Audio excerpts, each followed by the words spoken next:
The detective's knuckles hit my front door 3 times. Firm, professional. The kind of knock that says, "This isn't a social call."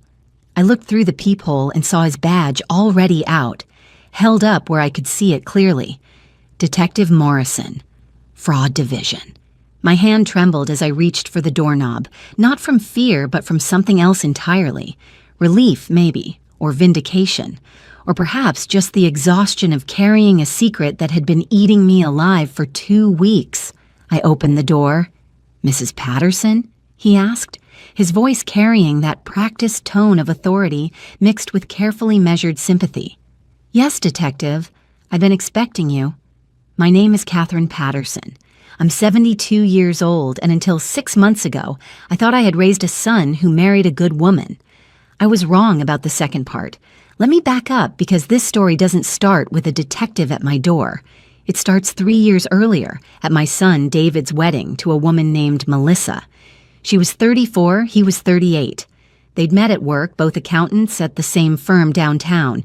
She seemed lovely at first, polite, soft-spoken, the kind of woman who said all the right things at all the right times. I should have known better. I should have seen the signs. But I was a mother who wanted her only child to be happy, and sometimes we see what we want to see instead of what's really there. For the first year of their marriage, Melissa was perfect. Too perfect, I realize now. She called me every Sunday like clockwork. She brought homemade cookies to our family dinners. She laughed at my husband George's terrible jokes and asked about my garden and my bridge club and my volunteer work at the hospital. She even helped me organize George's old photographs, spending entire afternoons sorting through decades of memories with what seemed like genuine interest. "You're so lucky to have a daughter-in-law like that," my friend Patricia told me one afternoon over coffee. "Mine won't even return my phone calls." I smiled and agreed, feeling grateful, feeling blessed, feeling like my son had finally found the partner he deserved. George died 2 years ago this coming March. Sudden heart attack. 1 minute he was trimming the hedges in the morning sun. The next he was lying on the grass, gone before the ambulance even arrived. David and Melissa were wonderful during that time. They helped with the funeral arrangements, dealing with the endless paperwork that death demands. They came over every weekend for months afterward to check on me, to make sure I was eating, to help with things around the house that George used to handle. I was vulnerable, I was grieving, and I was grateful for their presence in my life. That's when things began to shift. About 6 months after George passed, Melissa started bringing up my finances. Casual questions at first, slipped into regular. Conversation like they were nothing more than friendly concern. "Mom, Catherine, are you managing okay with all the bills? I know it can be overwhelming when you're dealing with everything alone. Have you thought about updating your will? George's passing must have changed things legally. You know, David and I were talking, and we worry about you in this big house all alone. Have you considered your options for the future?" I brushed it off initially. She was an accountant, after all. Numbers were her world. I told myself she was just being helpful, looking out for her mother-in-law's best interests. But the questions became more frequent, more specific, more pointed. "Do you have a living trust set up? Who's handling your investments now that George is gone? Have you thought about power of attorney? What if something happens and someone needs to make decisions for you?" I started to feel uncomfortable. There was something in her tone that I couldn't quite identify, something hungry beneath the concern, like she wasn't just asking questions, she was gathering intelligence. One evening, about 8 months ago, they came over for dinner. I'd made pot roast, George's favorite, though it felt strange cooking it without him there to enjoy it. We were sitting at the table, and I was just serving the vegetables when Melissa pulled out a folder from her oversized purse. "Mom, Catherine," she said, sliding it across the table toward me with a practiced smile. "David and I have been talking, and we think it's time we help you get your affairs in order. You know, for your peace of mind." I set down the serving spoon and opened the folder. Inside were documents. Legal documents.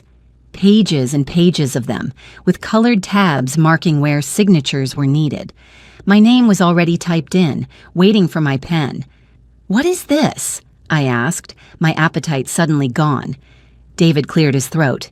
He wouldn't look at me, his eyes fixed on his plate.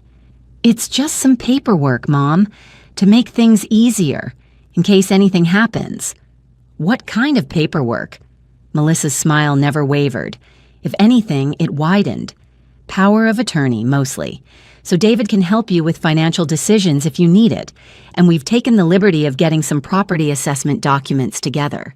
This house is worth quite a bit now, and the market is excellent right now. We thought you might want to consider selling, downsizing to something more manageable. Maybe a nice retirement community where you'd have people around, activities, that sort of thing. My fork stopped halfway to my mouth. Selling the house? I've lived here for 43 years. George and I raised David here. We planted every tree in that yard. We chose every tile in the bathroom renovation. I know, Mom, David said quickly, finally meeting my eyes. We're not saying you have to. We're just saying it's an option. And having power of attorney would just make things smoother. Melissa deals with this stuff every day at work. She knows how important it is to have these things in place before there's a crisis. I closed the folder carefully, buying time to think. I appreciate your concern, but I'm not ready to make any decisions about the house, and I don't see why I would need to give anyone power of attorney. I'm perfectly capable of managing my own affairs. Melissa's smile tightened just slightly at the corners. Her eyes went hard for just a fraction of a second before the mask slipped back into place. Of course you are, Mom Catherine. We're not suggesting you aren't capable. We just want to make sure you're protected. You know how complicated these things can get. Probate, estate taxes, healthcare decisions. It's overwhelming even for people who work in finance. I'll think about it, I said, which was my polite way of saying no. The dinner ended earlier than usual. Melissa packed up the folder with sharp, precise movements. David kissed my cheek and told me he loved me, but he wouldn't quite meet my eyes again. I stood at the door and watched them walk to their car, watched Melissa's rigid posture, the way she got in the passenger seat without saying goodbye. After they left, I sat in my living room for a long time, staring at nothing in particular. The house felt different somehow, less safe. Something felt wrong, very wrong. Over the next few weeks, the pressure increased. Phone calls from Melissa about just checking in on those documents. David stopping by unannounced to ask if I'd thought any more about what we discussed. Subtle comments about my age, my health, my ability to manage the house alone. You left the stove on last week, Mom, David mentioned one afternoon, his voice carrying what he probably thought was gentle concern. That could have been dangerous. I'd been boiling water for tea and stepped into the living room for 2 minutes to water my plants. The stove wasn't on. The burner was on with a kettle on it, doing exactly what it was supposed to do. I was making tea, David. I was right here in the house. I could hear the kettle. I'm just saying, these things happen as we get older. It's nothing to be ashamed of. Mom, I love you, and I just want to make sure you're safe. I'm 72, not 92. My mind is as sharp as it's ever been. I balance my checkbook to the penny every month. I manage my investments. I take care of my house and my garden and myself. I volunteer at the hospital 3 days a week. But they were creating a narrative, I realized. A narrative of decline, of incompetence, of need. They were building a case for why I couldn't be trusted to manage my own life. The breaking point came 3 months ago. I had a dentist appointment on a Tuesday morning. Routine cleaning, nothing special. When I came home 2 hours later, parking my car in the Itsiaoi driveway at 11:30 instead of the 1 o'clock I'd told them I'd be back, Melissa's car was there. I found her in George's old study, which I'd been slowly converting into a craft room. She was sitting at his desk, going through the drawers, documents spread across the surface. "Melissa, what are you doing here?" She jumped, actually jumped, and knocked over a stack of papers. Her face went white. "Oh, Mom, Catherine, you scared me. I thought you'd be gone longer." My cleaning was quick. "What are you doing in my desk?" I watched her face as she calculated, as she decided on her lie. "David mentioned you were looking for some old tax returns, so I thought I'd help you find them while you were out." The lie was smooth, practiced, but her hands were shaking as she gathered the papers. He gave me the spare key you gave him for emergencies. I never said I was looking for tax returns. I keep all my tax documents in the filing cabinet in the basement. I've kept them there for 30 years. Oh, maybe I misunderstood. You know how it is. She laughed, but it sounded hollow, forced. Well, since I'm here anyway, have you given any more thought to those documents we discussed? It would really set David's mind at ease. He worries about you constantly, you know. Melissa, I need you to leave. Now. Her expression changed. The mask didn't just slip. It fell away completely, and I saw something cold and calculating underneath. Something that had been there all along, hiding behind the cookies and the Sunday phone calls. Mom, Catherine, I'm only trying to help. We're family. Family helps each other. We're not family. You married my son. That doesn't give you the right to go through my private papers. She stood up slowly, gathering her purse with deliberate movements. Her voice dropped, became harder. You know, Mom Catherine, David worries about you. We both do. It's hard watching you struggle to keep up with everything. But if you won't let us help you, if you're going to be stubborn about this, well, I hope you don't regret it. Things happen to people who live alone. They fall. They get confused. They make mistakes with their medication. It would be terrible if something happened to you. The implied threat hung in the air between us, ugly and undeniable. Get out of my house! She walked past me, her shoulder deliberately brushing mine. At the front door, she turned back one more time. We're trying to help you, Mom Catherine, but we can only help if you let us. Think about that. After she left, I sat down at George's desk with shaking hands. My personal files had been thoroughly disturbed. Bank statements, investment records, insurance policies, the deed to the house. Everything had been looked through, documents out of order, some lying open on the desk. I spent the next hour checking everything, making sure nothing was missing. That's when I found it. In the file where I kept important legal documents, there was a power of attorney form. Not the blank one she'd shown me at dinner, but one that had been filled out. My name was signed at the bottom, except I hadn't signed it. I held it up to the light, my heart pounding. The signature looked like mine, close enough that a bank might not question it. But I knew my own handwriting, knew the way I made my capital C, the particular loop of my P. This was close, but it wasn't mine. She'd practiced forging my signature. I sat there for a long moment, the document trembling in my hands, understanding flooding through me like ice water. This wasn't just about concern or family helping family. This was theft. This was fraud. This was premeditated, calculated patient theft. I changed my locks the next day. I didn't tell David. I didn't tell anyone. But I started paying attention. I started documenting everything. I bought a small security camera and installed it in the study, hidden behind books on the shelf where George used to keep his first editions. I started keeping my important documents in a safe deposit box at the bank. I made copies of everything in my files, photographing each page with my phone, and I started watching Melissa the way she'd been watching me. 2 weeks after the incident in my study, I had lunch with Patricia. We were at our usual cafe, and I was stirring my coffee when I decided to take a risk. Patricia, can I ask you something? Have you ever felt like someone in your family might not have your best interests at heart? She looked at me over her reading glasses. Patricia had known me for 35 years. She knew when something was wrong. What's happened, Catherine? I told her. Not everything, but enough. About the pressure, the documents, finding Melissa in my study. I didn't mention the forged signature. I wasn't ready to say that out loud yet. Patricia's face grew serious. Catherine, my cousin went through something similar with her son-in-law. They got power of attorney, and within 6 months, she lost her house. By the time she realized what was happening, he'd taken out a reverse mortgage and spent the money. She's living in a nursing home now, and she can't afford anywhere else. What did she do? Nothing. She was too ashamed, too afraid of what people would think if she accused her own family. She let it happen. I'm not going to let it happen. Patricia reached across the table and took my hand. Good. What do you need? The name of a lawyer, a good one.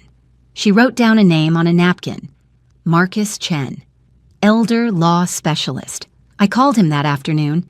Marcus Chen's office was downtown, in one of those old buildings with real marble in the lobby and brass fixtures that had been polished for 100 years. He was younger than I expected, maybe 40, with kind eyes and a firm handshake. "Mrs. Patterson, tell me what's been happening." I told him everything. The pressure, the documents, the forged signature, the threat. I showed him the power of attorney form with my forged signature. I showed him the photographs I'd taken of my disturbed files. He examined the signature through a magnifying glass, then looked up at me. "This is forgery, Mrs. Patterson. This is a crime." "I know. You could go to the police." "I know that too, but she's my son's wife. David loves her. If I do this, I'll lose him. And if you don't?" I'd been asking myself that same question for weeks. "Then I lose everything else." Marcus leaned back in his chair, fingers steepled. "Here's what I recommend. We document everything. We get concrete evidence. We make sure that if you do decide to go to the police, they'll have an airtight case. And in the meantime, we make your affairs bulletproof. New will, healthcare directive, explicit instructions that no one has power of attorney unless you're physically incapacitated, and 2 doctors sign off. We make it legally impossible for her to do what she's trying to do." "How long will that take?" "The legal protections? We can have them drafted and signed by the end of the week. The evidence gathering? That depends on what she does next." "She'll try again. She's invested too much time to stop now." Marcus nodded slowly. "Then we'll be ready. How tech-savvy are you, Mrs. Patterson?" "More than my children think." He smiled. "Good, because we're going to need you to be very careful and very patient and very brave. Over the next 6 weeks, I became someone I never thought I'd be. I documented everything. Every phone call, every visit, every comment. The security camera in my study recorded everything. I kept a journal, noting dates and times and exact quotes.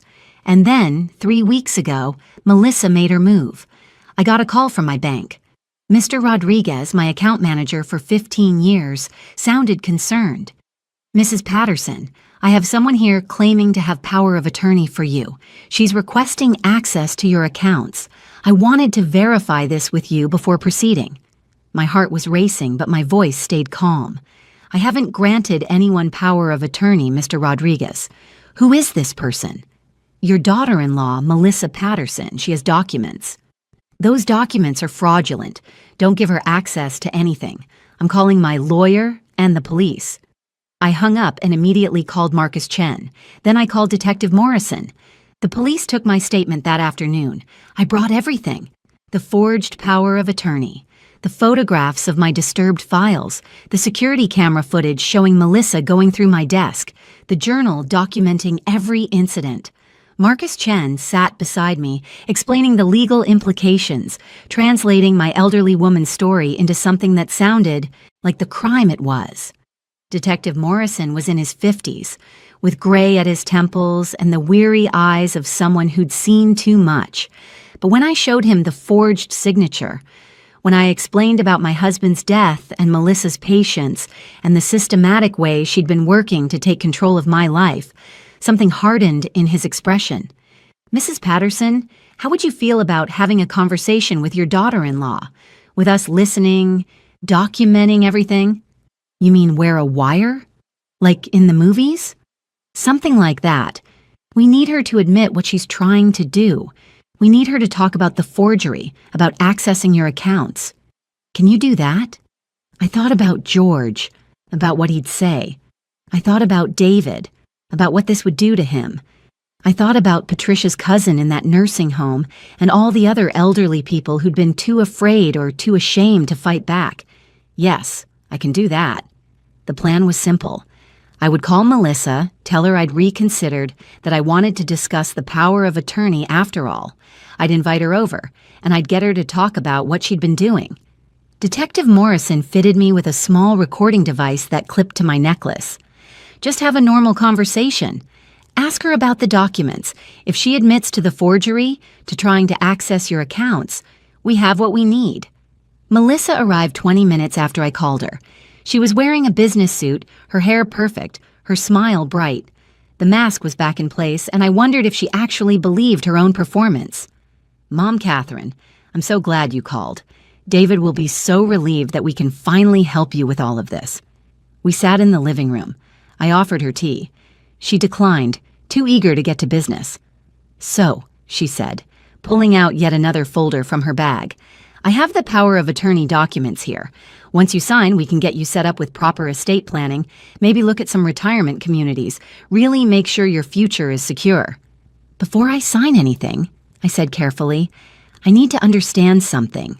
That form I found in my study, the one with my signature already on it, did you practice signing my name, Melissa?" Her smile froze. "I don't know what you mean." "I think you do. I found it after you went through my desk. The power of attorney with my signature, except I never signed it." She stood up, her movements jerky. "Mom, Catherine, you must be confused. You probably signed it and forgot. This is exactly why we need to get these things in order now. Before what? Before you can forge any more of my signatures? Before you can try to access my bank accounts again?" Her face went pale, then flushed red. "Who have you been talking to? What lies are people telling you?" "Mr. Rodriguez at the bank called me. You tried to access my accounts. Melissa, using fraudulent documents." "That's not... I was just trying to help you. You're getting confused, making mistakes. David and I are worried about you. We think you might need more care than you're willing to admit. So your solution is to steal from me?" The mask shattered completely. Her voice turned hard, cruel. "Steal from you? You're an old woman sitting on a fortune you're too stubborn to manage properly. David is your only child. That money, that house, it's going to be his eventually anyway. We're just trying to make sure it's managed properly before you do something stupid with it." "So you forged my signature." "I didn't..." She stopped, realizing what she'd almost admitted. "You practiced my handwriting. You created false documents. You tried to take control of my finances without my permission. That's called fraud, Melissa." She grabbed her purse, backing toward the door. "You can't prove any of this. It's your word against mine, and you're an old woman who everyone knows is struggling. Who's going to believe you?" "The police might." She froze. "What?" "I've already filed a report. They have the forged documents.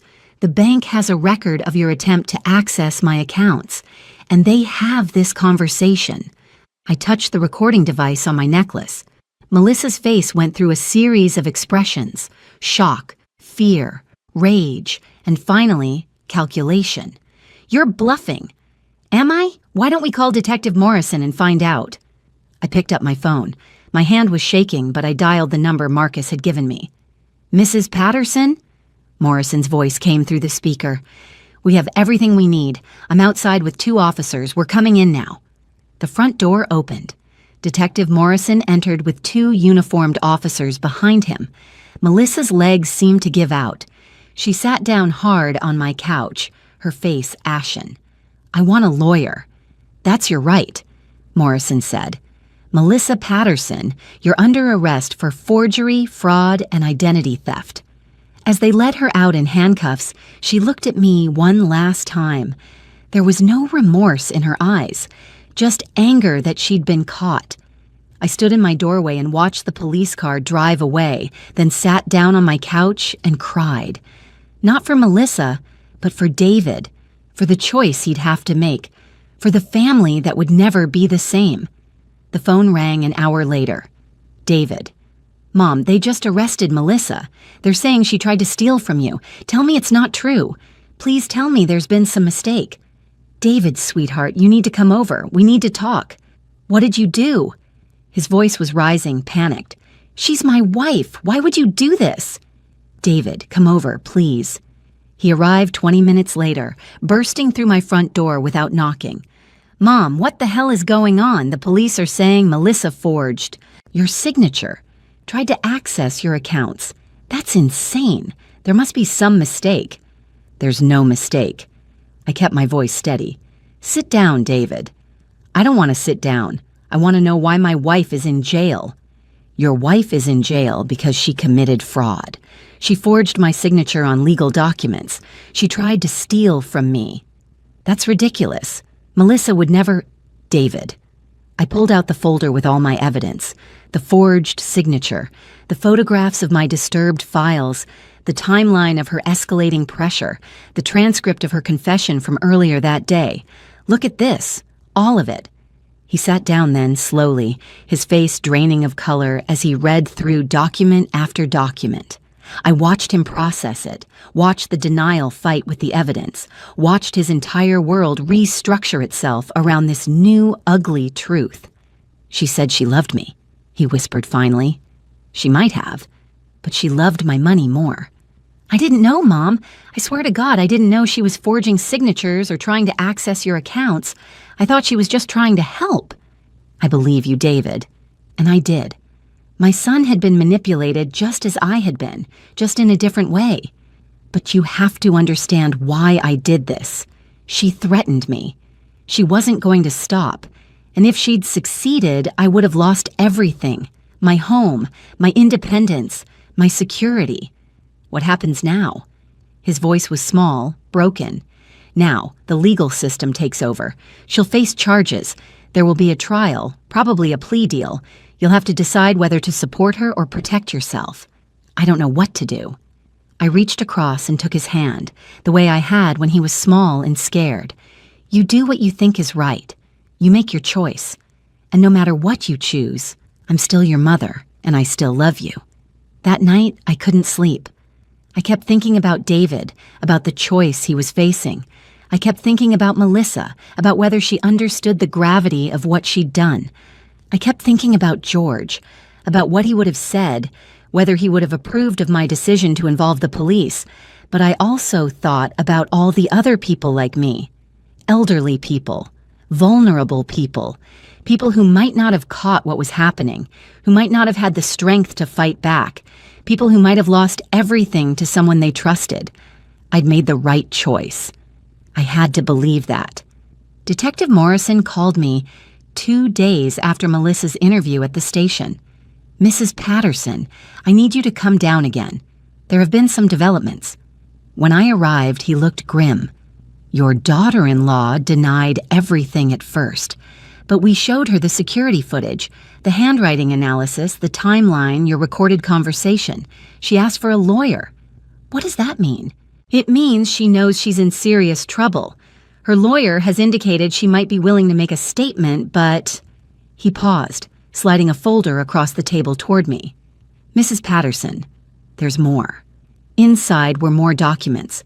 Documents I'd never seen before. Applications for credit cards in my name. A loan application using my house as collateral. Checks written from my account, small amounts spread out over 6 months, all forged. All Melissa. She's been doing this for a while, Morrison said quietly. We pulled your full banking records. She's been skimming small amounts for months, probably practicing the signature, building up confidence before the bigger moves. She got greedy when she went for the bank accounts directly. I felt sick, not just from what she'd done, but from how calculated it had been, how patient, how deliberate. While she was bringing me cookies and asking about my garden, she was stealing from me. While I was grieving George, she was planning how to take everything he left me. How much? About $15,000 so far, in small transactions that you probably wrote off as memory errors when balancing your checkbook. But if she'd succeeded with getting her name on your accounts and deed, she would have had access to everything. Your entire estate, Mrs. Patterson. We're talking nearly $800,000 between the house, your investments, and your savings. The room felt too small, too hot. $800,000. Everything George and I had worked for. Our entire life together, reduced to a number in a police report. What happens now? Now we build the case. With the evidence we have, the district attorney will likely file charges. Forgery, identity theft, fraud, multiple counts. She's looking at serious time if convicted. And David, Morrison's expression softened. Your son appears to have been manipulated. We don't have evidence that he was actively involved in the forgery or theft. He may have benefited from it if it had succeeded, But that's different from committing the crime himself. We've interviewed him separately. He seems genuinely shocked. Small comfort. Which brings me back to that morning 2 weeks later, when Detective Morrison knocked on my door. I'd been expecting him, but I still wasn't prepared for what he had to say. Mrs. Patterson, Melissa Patterson, has been arrested and formally charged with multiple counts of forgery, identity theft, and fraud. Her lawyer has indicated she wants to make a deal, but the district attorney wants to talk to you first. He needs to know if you're willing to proceed with full prosecution. What happens if I do? She'll likely accept a plea deal. Some jail time, probably a year or two given her lack of prior record. Restitution for everything she stole, a felony on her record. She'll never be able to work as an accountant again. And if I don't? The case probably gets dropped. She walks away, and she could do this to someone else. Someone who might not be as vigilant as you were. I thought about my friend Patricia, whose daughter-in-law won't return her calls. I thought about all the lonely widows in my bridge club, the women at my church, the vulnerable people who trust their families to take care of them. I want to proceed.